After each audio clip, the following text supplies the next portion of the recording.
I want to tell you about a man I met a few weeks ago. His name is Bishop Carlton Pearson. He spoke at a Unity conference in Kansas a few weeks ago, and fascinating man.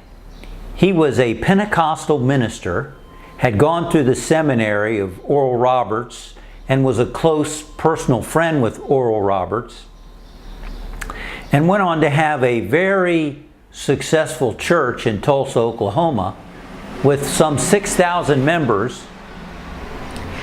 And one day, the TV was running, and he saw, this was back in 98 or thereabouts, and he saw children dying in Rwanda and other people dying, and he began to talk to God. He was saying, God, I don't understand why you're letting these people, why you're letting this happen, why they're dying. They haven't gotten to know Jesus, they're not saved, and they're all going to hell.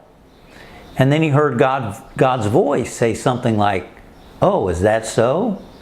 And essentially he heard God saying, all these people are saved. And the following Sunday, he shared that with his Pentecostal congregation, and people were very disturbed by it. Not all of them, but a lot of them.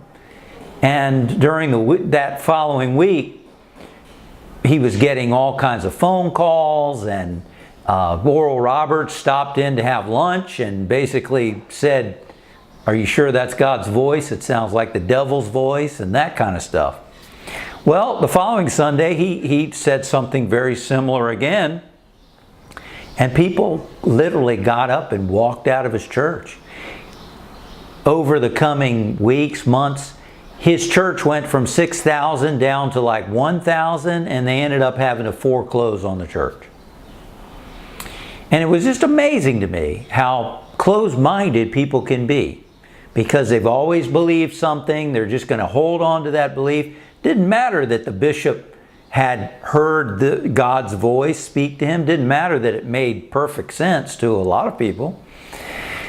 And anyway, he told a group, several hundred ministers and people who were at this conference, that you all have a very important message for the world, that the world needs to hear your message.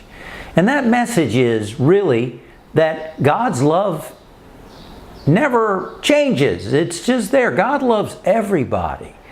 God's not keeping a little black book, keeping track of what people are doing and sending people either upstairs to heaven or downstairs to hell. That's just not the way it really is from a truth perspective. God loves everybody, no matter what race, nationality, no matter what sexual preference, no matter what, anything at all, what religion, doesn't matter. Jesus was a way shower. Yes, he showed us the way to developing that wonderful relationship with God that he had. But it's certainly not an ultimatum, believe in this or you're going to hell. Bishop Carlton Pearson discovered that for himself, and it changed his life. And there's a great movie about his life that just came out on Netflix. It's called Come Sunday. And I found it very inspiring, and I imagine that if you like what's been said in this video, you'll find it exciting also. Now, this is Justin Epstein reminding you to enjoy the journey.